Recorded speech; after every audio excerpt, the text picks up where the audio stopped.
All of us have gotten our start in gaming in a different way. For some of us, our first and fondest memories were playing Warcraft 2 against strangers with a very shoddy internet connection. I still hear the sounds in my nightmares. For some of us, our first steps in gaming was League of Legends, making a bunch of new friends on the Rift, and then letting Ranked destroy those friendships. And for a lot of us, myself included, our first steps in gaming were accompanied by a red hat wearing, overall rocking plumber from the Bronx. Mario signifies so much more than a character. In a world where series come and go, and almost nothing stays around long enough to surpass just being a flavor of the month, Mario has somehow consistently been synonymous with high quality and timeless fun. I mean, sure, there's the occasional Mario game that's a soulless cash grab, and Nintendo doesn't have the best record when it comes to spin-off games. But with the release of Mario 3D All-Stars, a very important question came to me. Why does Mario 64 still hold a candle to new games like Marvel Avengers? My opinion! Why does Mario Sunshine play better and more smoothly than Yooka-Laylee? And why does Mario Galaxy... I never played Mario Galaxy. Was it nostalgia that was making these games so good? Definitely not. Or maybe it was his big, fat, juicy, 100% Italian stallion dad bod. That's close, but that's not it. There's a reason why Mario games deliver time and time again, and as much as we want to default to the basic answer, money and resources, we could take a look at the aforementioned Avengers game and know that sometimes that's just not enough. Ew. The actual answer is something that's a lot more complicated. You see, Mario as a character has never truly been remarkable. I mean, he's Italian, so you know he make it a good pasta, but besides that, he's pretty average. He wasn't blessed with a hyper-advanced spacesuit. He's not related to gods on a quest for vengeance. In fact, if I had to explain Super Mario to somebody, I would say he's just a normal guy trying to live his life with more hops than a craft beer and a vertical high enough to play basketball competitively. On paper, this simple basis sounds like a glaring weakness. Why choose a guy who could jump over the guy who can double jump with a sword? But when you strip away a game's ability to overcomplicate itself with stat menus, weaponry, and upgrades, all you're left with is one thing: the basics. Something that game devs still take for granted to this day. As we go through this list, we're going to be jumping around between games to show how consistently these statements ring true. So let's jump into our first topic and game, movement with Super Mario 64. The jump from 2D to 3D was something that not a lot of series were going to survive. Because honestly speaking, creating a 3D game was a very complicated approach that required a lot more dimension. That's a pun. And with technology barely getting to a point where this was even physically possible, a lot of companies relied on doing what's new over doing what's good. They was like, why we gotta make our game fun? Can't we just make it look really realistic? And the answer to this question was surprisingly yes. But while many companies were focusing on adding extra polygons to this guy's face or making the monsters very, very scary, the team at Super Mario 64 HQ did something completely different. They focused on our first topic of the list, movement. The CEO went, look, guys, we don't need no fancy schmancy graphics, alright? Let's take the base shit that made Mario so good and let's make it better. What did Mario used to do? He liked to jump, sir. Perfect, then let's give him more jumps. Let's give him a triple jump that he could do if he jumps 3 times with rhythm. Let's give him a wall jump. Let's give him a long jump. Let's give him a weird backwards side jump. Let's even give him a backwards long jump that he could use 10 to 15 years from now to completely skip all of the content in our game. What else? He likes power-ups, sir. Okay, then let's give him power-ups, but power-ups that work better in the 3D space. Let's give him a winged cap that he could use to fly over levels when he triple jumps. Let's give him a metal hat that lets him walk underwater and reach previously unreachable areas. And let's give him a vanish cap, because just fuck it, you know?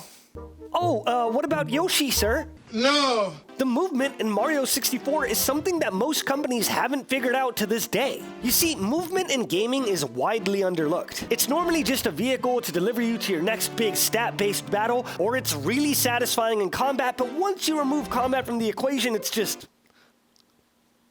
Which is part of the reason why Mario is so timeless. Go play any mainline Mario game and you'll quickly notice that he still moves exactly like you remember. Can't say that about old Tank Legs Leon though. This is the one you like?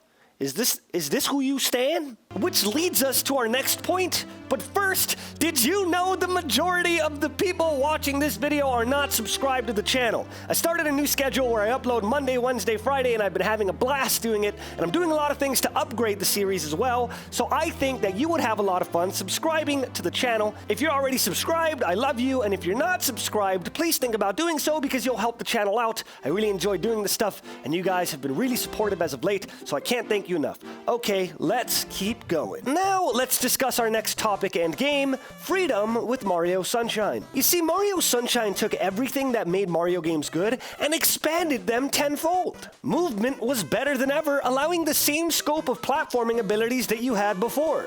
But now there's a 6 spin jump move and flood, which we will get to eventually. You just have to give me 1 minute. But a rule that Sunshine followed, set by every single one of its predecessors, was allowing the player to craft their own experience. And this happens in a variety of ways. Number 1, being a platformer at heart, the game normally gives you a goal, but lets you get there however you want. But this idea of freedom is further encapsulated by number 2. It lets you choose what you want to play as you play it, being able to jump around between areas as you get closer to that sweet end goal. And though it's not as diverse as Skyrim, where you could walk up to this NPC and oh, whoops, now you're married with a family dog, it does serve as a way to let you focus on the tasks that you enjoy most, while skipping some things in the game that are kinda trash.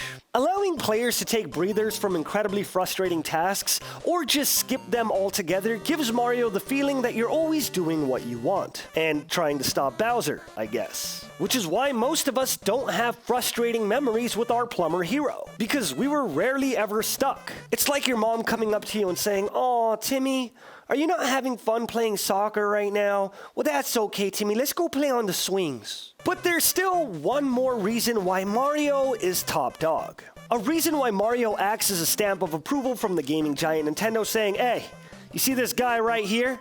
Well, check it out, babe. This game's about to be a banger." Believe it or not, this isn't edited. See me on the court. And that reason is our final topic and game on the list, world building with Mario Odyssey.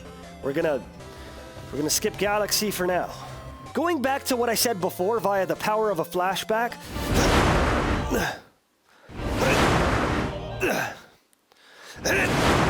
it's not working. I'm gonna have to say it again. Mario isn't a remarkable character at all. In fact, his only actual skill is his ability to jump. I could do that. See? But Nintendo, being the absolute geniuses that they are, build such massive and interactive worlds teeming with life based around his simple abilities. It's kind of a mouthful, but I'll explain. Mario Odyssey starts with this big booming chorus. Oh shit, what's going on? Bowser's being a bitch again. Mario then gets blasted off of this giant airship. Oh no, what's that? His hat got ripped up. That's his whole identity. But then a sliver of his hat gets picked up by this mystical being. Who is he? Is he nice? He do be floating though. And this being brings the sliver of this hat back to Mario. And he goes, "Aw, shit. It sucks that your hat got ripped up, bro. But get this, I'm a hat. And Bowser's kind of being a bitch to me too. So what do you say we team up?" So Mario gets this new hat, which completely changes the way you play the game. Now you could throw your hat and then do a sick flip off of it to get more height. Or you could jump into the air, dive into your hat, and get a double jump. And also, this sentient hat has the ability to completely possess any other monster in the game, whether they like it or not, allowing you to control whoever you want. Giving Mario a new way to jump, or a water jetpack, or the occasional ability to change his gravity isn't enough to make a game good. It's the world they build around these abilities that give you a sense of wonder and a need for exploration. We take games like Last of Us 2, which are beautiful. I mean, Ellie's face has more polygons in it than the entirety of Super Mario 64. But nowhere in those games do you see yourself going, "Man, I know I could progress, but I'm gonna run in circles for a little bit." But in every Mario game, something as simple as FLUDD or Cappy will completely change the way you think and approach your goals, while still keeping the same allure as before. Mario games are so good at crafting interactive worlds that even without deep stories, solid motives, or bad bitches, alright, Peach pretty bad, they still manage to create experience more heartfelt and deeper than anyone else. Whether it be by making you dive into a painting to experience far-off lands, giving you a water jetpack and telling you to clean a tropical island, or even giving you the ability to possess other monsters with a sentient hat that can also make you double jump, Mario games are just so good at making it fun to be Mario, without falling victim to trying to follow trends or reinventing his entire design to try to be something more niche. As long as Nintendo keeps their design philosophies intact, I strongly believe that Mario's a character that we're going to be close to for the rest of our entire lives. Old and new Mario games are welcoming and fun adventures. And if you haven't yet, or if you haven't in a while, I highly suggest going back and beating all of the Mario games to experience that fun and childlike wonder yet again. So I'm tired of being a fake Mario fan. I'm tired of acting so high and mighty myself when I haven't even beaten Super Mario Galaxy. So I've decided to beat Super Mario Galaxy for the first time ever over at my stream, twitch.tv/ScoochLive. I hope you guys come check it out because I've been having a blast playing Mario Sunshine whenever I find the time between this hectic schedule. I am Super Mario, and thank you for watching. I hope you enjoyed it, and if you haven't subscribed yet, please do. I'm doing everything I can to make the quality of the content as high as I can forever. I hope that you have a good day, and so long, gay viewer. So in the words of Mario, Mamma Mia, pasta, linguine, ravioli. Click the video on the screen. Go see what that's about, huh? It might be fun. It might be a good video. I've been making a lot of them. Go click it. Click the video.